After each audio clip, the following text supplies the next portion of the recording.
माधव के हाथ में जादू की छड़ी है, वही में जान मेरी अटकी पड़ी है। सांझ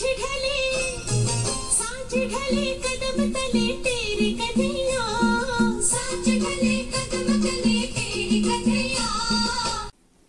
आज मैं जो कुछ कहने वाली हूँ उसका ज्यादातर हिस्सा आप में से बहुतों की प्रेम की धारणा से जुड़ी अनुभूति को पूरी तरह चुनौती देगा। मैं शुरू में प्रेम के सच्चे गुरु कुछ बच्चों के अलग अलग उदाहरण दूंगी। कृषि जिसकी उम्र 6 वर्ष है कहती है, बाहर खाने के लिए जाने पर आप किसी दूसरे से कुछ लिए बिना अपने ज्यादा से ज्यादा आलू के चिप्स उसे दे दो, वही प्यार है। केरन जिसकी उम्र 7 वर्ष है कहती है, जब आप किसी से प्यार करते हो तो आपकी पलकें ऊपर नीचे उठती गिरती हैं और उनमें से छोटे छोटे सितारे निकलते हैं। टेरी जिसकी उम्र 4 वर्ष है कहती है, प्यार आपको थकान में मुस्कान देता है। बिली जिसकी उम्र 4 वर्ष है कहता है, जब कोई आपको प्यार करता है तब आपका नाम अलग तरह से पुकारता है। आप जानते हैं कि उनके मुंह में आपका नाम सुरक्षित है। मैं तुमसे प्यार करती हूँ। मेरे कहे गए ये 3 शब्द हर व्यक्ति में अलग प्रतिक्रिया जगाते हैं। प्रतिक्रिया अलग होने का कारण यह है कि हरेक व्यक्ति के लिए इस कथन का अर्थ भिन्न होता है। आधुनिक पश्चिमी समाज में प्रेम वह धारणा है जो प्रायः उनके लिए सुरक्षित रखी जाती है जिनसे हमारा खास व्यक्तिगत संबंध होता है, जैसे मैं अपने पति या पत्नी, माता या पिता, बेटा या बेटी, भाई या बहन, दोस्त या सहेली से प्यार करती हूँ। मैं उनसे सिर्फ इसलिए प्यार करती हूँ क्योंकि वे मेरे अपने हैं। हम उनकी चिंता करते हैं क्योंकि वे हमें अपने लगते हैं। हमें लगता है वे हमारे हैं। इस तरह का प्यार अपनी प्रकृति से ही अधिकारात्मक होता है और वास्तव में प्यार का रूप बिल्कुल नहीं है। अधिकतर हमारा समाज जिसे प्यार समझता है वह मोह है। हम सोचते हैं कि किसी को प्यार करते हैं, पर वे जैसे हैं हम उन्हें वैसे ही प्यार नहीं करते, बल्कि जो वे हमारे लिए करते हैं उसके कारण हम उन्हें प्यार करते हैं। वास्तव में हम सिर्फ उस ढंग से प्यार करते हैं जैसा वे हमें महसूस करवाते हैं हो कि तुम सिर्फ और सिर्फ उनसे ही प्यार करते हो। इस तरह का प्यार बहुत खतरनाक होता है और प्यार कतई नहीं होता। वह वास्तव में इच्छा होती है। सबकी नहीं तो अधिकांश की पीड़ा की जड़ें कामना में ही होती हैं, चाहे वे पूरी हों या ना हों। पहले बताए गए इस तरह के प्यार की सच्ची समस्या उसकी एकांकिकता होती है। ग्रीक प्रेम का, खासकर रोमांटिक प्रेम का देवता इरोस था। अंग्रेजी शब्द इरोटिक उसी से निकला है। इरोस के पास लोगों में दूसरे के प्रति प्यार जगाने की शक्ति थी। वह ज्यादातर इस ताकत का इस्तेमाल सजा देने या बदला लेने के लिए करते थे। वे इसे गुस्से के रूप में प्रयोग में लाते थे और उन लोगों में दूसरों के लिए तीव्र इच्छा जगाते थे। इस प्रकार उन्हें सबसे बड़े दुख में डाल देते थे। इस तरह की इच्छा अनंत और लगातार रहती है। वह नमकीन पानी पीने जैसी होती है, क्योंकि तुम जितना ज्यादा नमकीन पानी पियोगे उतनी ही प्यास बढ़ती जाएगी और तुम ज्यादा पानी पीकर खुद को मार डालोगे। क्यूपिड इरोस का रोमन पर्याय है। कहा जाता है कि वह भी लोगों को प्यार में डालकर उन्हें सजा देने, उनसे गुस्सा करने या बदला लेने के लिए उनमें तीव्र इच्छा जगा देता था। अतः याद रखना, अगली बार जब वैलेंटाइन का दिन आए तो कृपा करके यह प्रार्थना करना कि क्यूपिड के तीर तुम्हें ना लगे, क्योंकि तब गहरा दुख जरूर आएगा। बंसी बजैया हो मेरा बंसी बजैया, बंसी बजैया हो सखी बंसी बजैया। प्यार क्या है? Dictionary.com में प्यार की परिभाषा में दूसरे व्यक्ति के प्रति गहरा, कोमल, भावुक स्नेह होता है। यहाँ हमारा दूसरे व्यक्ति के प्रति प्रेम ही कुंजी है।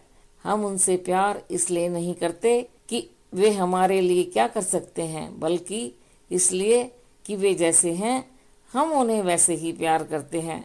बिना शर्त प्यार का अर्थ है कि हम किसी प्रकृति या किसी स्थिति से, किसी भी परिस्थिति में उनकी सच्ची प्रकृति के कारण प्यार करते हैं, किसी और चीज के लिए नहीं।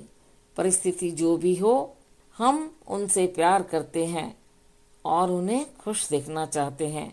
कल्पना करो कि तुम्हारा पति या पत्नी, दोस्त या सहेली तुम्हें रात को फोन पर बताता है, मैं अब तुम्हारा साथ नहीं चाहता, मुझे कोई और मिल गया है जो मुझे ज्यादा खुशी दे सकता है।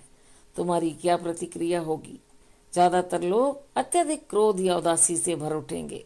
उसकी वजह यह होगी कि उन्होंने उस रिश्ते में दूसरे को प्यार न करके खुद को प्यार किया है और इस बात को महत्व दिया है कि उसने उन्हें क्या महसूस करवाया था। अगर तुम किसी दूसरे को सच्चा प्यार करते तो सहज प्रतिक्रिया खुशी की होती। तुम कुछ ऐसे कहते, यह तो बहुत अच्छा है, मेरा दिल खुशी से भर उठा है, मुझे खुशी है कि तुम्हें कोई खुशी देने वाला मिल गया है। प्यार स्वतंत्र और मोह रहित होता है।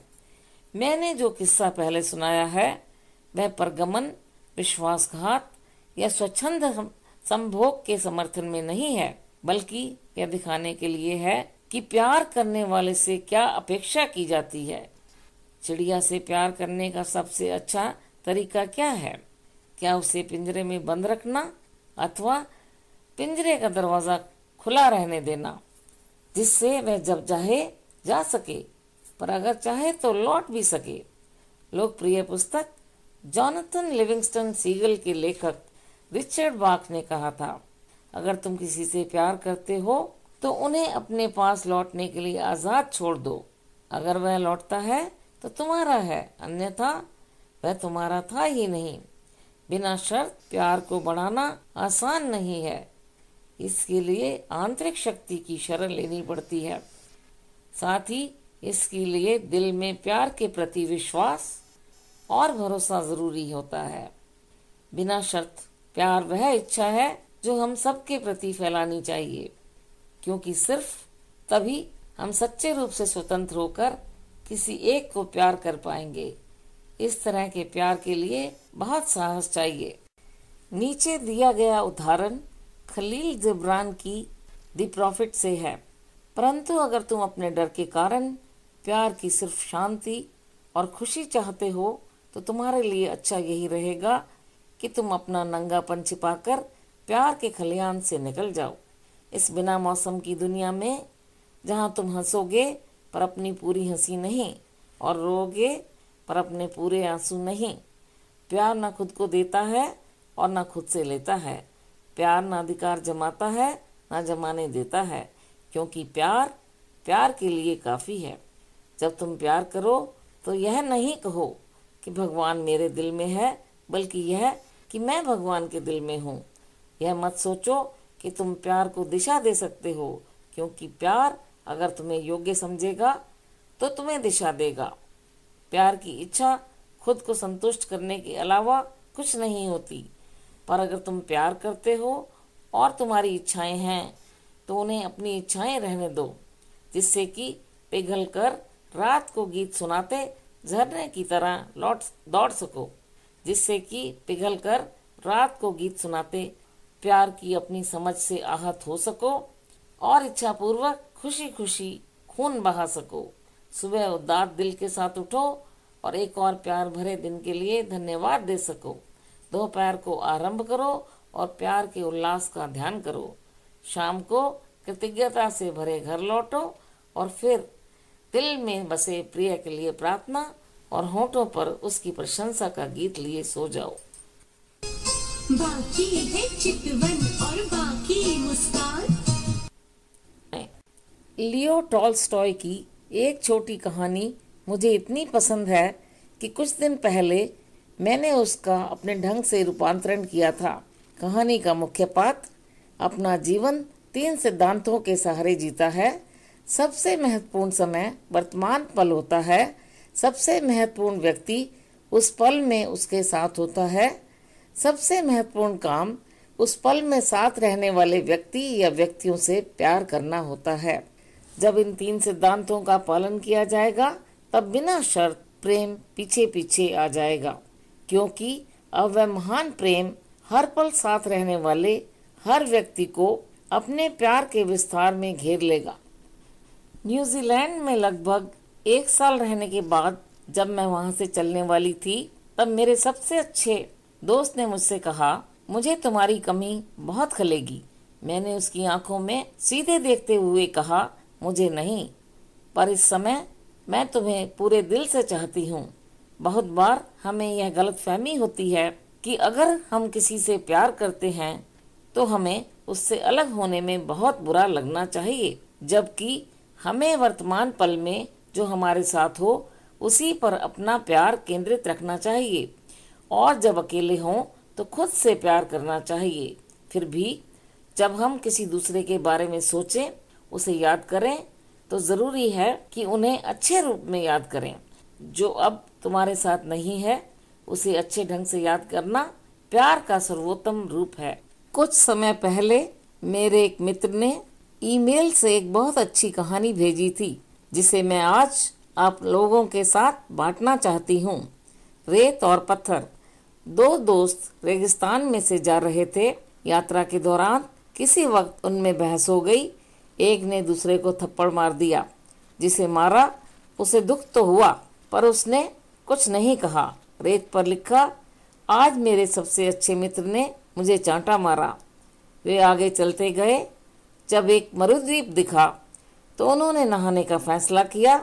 जिसे चांटा पड़ा था वह दलदल में फंस गया और डूबने लगा। तब दोस्त ने उसे बचाया।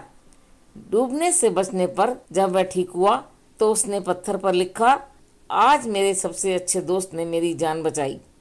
जिसने थप्पड़ मारा था और जान भी बचाई थी, उसने पूछा, जब मैंने तुम्हें मारा था तब तुमने रेत पर लिखा था और अब पत्थर पर क्यों? दोस्त ने जवाब दिया, जब कोई हमें कष्ट पहुंचाता है तब हमें रेत पर लिखना चाहिए, जहां से क्षमा की हवाएं उसे उड़ा देंगी, पर जब कोई अच्छा काम करे तो हमें उसे पत्थर पर खोद देना चाहिए, ताकि कोई हवा उसे उड़ा न सके। प्यार के बने रहने के लिए सब चीजों में एकत्व की समझ होनी जरूरी है। प्यार और एकत्व सांस खींचने और छोड़ने की तरह ही साथ चलते हैं। जब कोई संसार की चीजों को एक दूसरे से अलग समझता है, तब तक उसे सच्चे प्यार का अनुभव नहीं हो सकता। पृथकत्व से विभाजन और उससे अपनत्व की भावना पैदा होती है। अपनत्व की भावना में उसकी प्रकृति के कारण जुड़ाव की जरूरत होती है और उसके लिए हमें अपने से जुड़ी चीजों की चिंता रहती है। पर जब एकत्व का अनुभव होता है तब हर चीज से अंत सा संबंध हो जाता है। सार्वभौमिक प्यार का जन्म होता है। आकाश और समुद्र अपने प्रतिबिंब लगते हैं, तब प्यार पैदा होता है। प्यार इस अनुभूति से आता है कि अगर मैं किसी दूसरे को कष्ट दूंगा तो वह मुझे ही होगा। प्यार की उपस्थिति के लिए एकत्व की भावना जरूरी है। उसके साथ द्वैतव और अलगाव नहीं रह सकते। ताओ ते चिंग का सुंदर उदाहरण इसे अच्छी तरह व्यक्त करता है। संसार में जब सौंदर्य पहचाना जाता है तब बदसूरती के बारे में पता चलता है। अच्छाई को जाने पर बुराई की जानकारी होती है। परिस्थिति कोई भी हो, हमें लोगों से प्यार करना चाहिए। नजारत के ईसा ने कहा था, अपने दुश्मन से भी प्यार करो। जो हमें कष्ट देते हैं या हानि पहुंचाते हैं, हमें उनसे भी प्यार करना चाहिए। सच्चा और सार्वभौमिक प्यार यह है कि हम अपने को बड़े से बड़ा दुख और पीड़ा पहुंचाने वाले को भी अपना प्यार और करुणा दे सकें। यह बहुत जरूरी है। कुछ समय से चीन तिब्बत पर अत्याचार कर रहा है, फिर भी तिब्बत का बौद्ध समुदाय यह सोचता है कि चीनी सरकार और सेना उनकी सबसे बड़ी दुश्मन नहीं है, बल्कि दुश्मन वह गुस्सा है जो उनके दिलों में पैदा किया गया है। इसी कारण वे उनके प्रति लगातार दया और करुणा का व्यवहार करते हैं। हमें भी अपने को सबसे ज्यादा दुख और कष्ट पहुंचाने वाले को भी बेझिझक खुले दिल से और खुशी खुशी प्यार देना चाहिए। मैं मदर टेरेसा के एक साधारण उदाहरण से अंत करती हूँ। इंसान विवेक शून्य, तर्क रहित और आत्म केंद्रित होते हैं, फिर भी उन्हें प्यार दो। तुम अच्छा करते हो तो भी लोग तुम्हें स्वार्थी होने का दोष दे सकते हैं, फिर भी अच्छा करो। सफल होने पर तुम्हें झूठे मित्र और सच्चे शत्रु मिल सकते हैं, पर सफल होते रहो। आज तुम जो अच्छा करोगे वह कल भुला दिया जा सकता है, फिर भी अच्छा करो। ईमानदारी और पारदर्शिता तुम्हें अति संवेदनशील बनाती है, फिर भी ईमानदार और पारदर्शी बनो। तुम जो सालों से बनाते हो वह रातों रात नष्ट हो सकता है, फिर भी निर्माण करते रहो। जो लोग वास्तव में जरूरतमंद हैं, वे तुम्हारी मदद करने पर तुम पर वार कर सकते हैं, फिर भी तुम मदद करो। दुनिया को अपना सर्वोत्तम योगदान देने पर तुम्हें चोट पहुंच सकती है, पर फिर भी तुम देते रहो।